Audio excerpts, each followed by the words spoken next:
في الفيديو اللي عملته امبارح قلت نصا ان بالورقة والقلم وبالتاريخ مصر هي الاقرب للفوز على موزمبيق، لكن الارض الواقع والملعب بيكون له كلمة تختلف في كل مباراة على حدة. انا قلت الكلام ده بصراحة لان انا ما عندي ثقة في المدرب فيتوريا، بدءا من اختيارات المنتخب من الاول واستبعاد بعض اللاعبين لحد ان هو اشرك محمد صبحي النهارده تاني اشركه وان كان احتياطي، لكن وارد جدا ان محمد الشناوي ان هو يصاب، ففي الحالة دي لازم هيلعب محمد صبحي.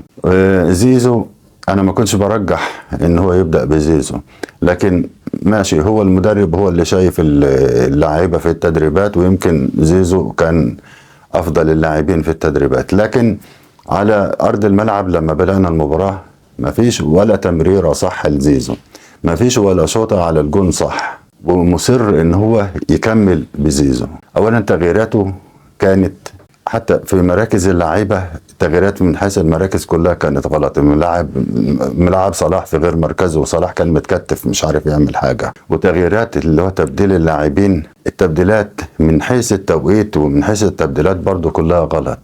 فيتوريا النهارده بصراحه كان حاجه يعني انا مش لاقي له وصف وعذرا يعني والله يعني الواحد تعبان، هم زادونا تعب كمان، علوا علينا الضغط. بداية يعني ربنا أكرمنا وسجلنا هدف في الدقيقة 2، ده كان دافع لينا إن احنا نقدر نمسك المباراة من الأول وإن احنا نعمل نتيجة، نعمل سكور عالي، لكن لا، هدفنا جبنا الهدف في الدقيقة الثانية خلاص، بعد كده ما احناش موجودين في الملعب.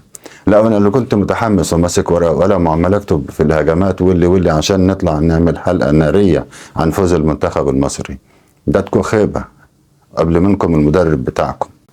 حسبنا الله ونعم الوكيل. فيتوريا بياكل عيش يا اخوانا، فيتوريا بياكل عيش، راجل بيسمع املاءات بتتملى عليه وبينفذ وخلاص.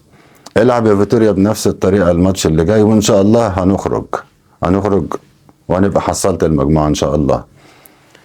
موزمبيق اللي عمرها ما سجلت هدف في مرمانا، هدف، مش بقول لك فزت، يعني هي طبعا ما فزتش علينا ابدا، وجميع المواجهات احنا فزنا عليهم وفزنا بشباك نظيفه. هم 5 مواجهات كسبناهم، في ال5 مواجهات عمرهم هم ما سجلوا هدف، كانت النتيجه 0 على طول، والنتيجه كانت غالبا 2-0 لصالح المنتخب المصري. النهارده احنا اللي نتعادل مع موزمبيق، والتعادل بضربة جزاء في آخر الوقت خالص. ايه الخيبة اللي احنا فيها دي؟ احنا بالشكل ده رايحين ننافس على بطولة؟ حسبنا الله ونعم الوكيل في المدرب واتحاد الكورة. اللعيبة معذورين بصراحة، كان المدرب واتحاد الكورة والتشكيل اللي بيلعب بيه والخطة اللي بيلعب بيها واختياراته في الأساس اللي هي ما هي الصح. ان شاء الله لو كملت على كده هتجيب الفرقة وترجع ان شاء الله يا فيتوريا، منك لله يا شيخ.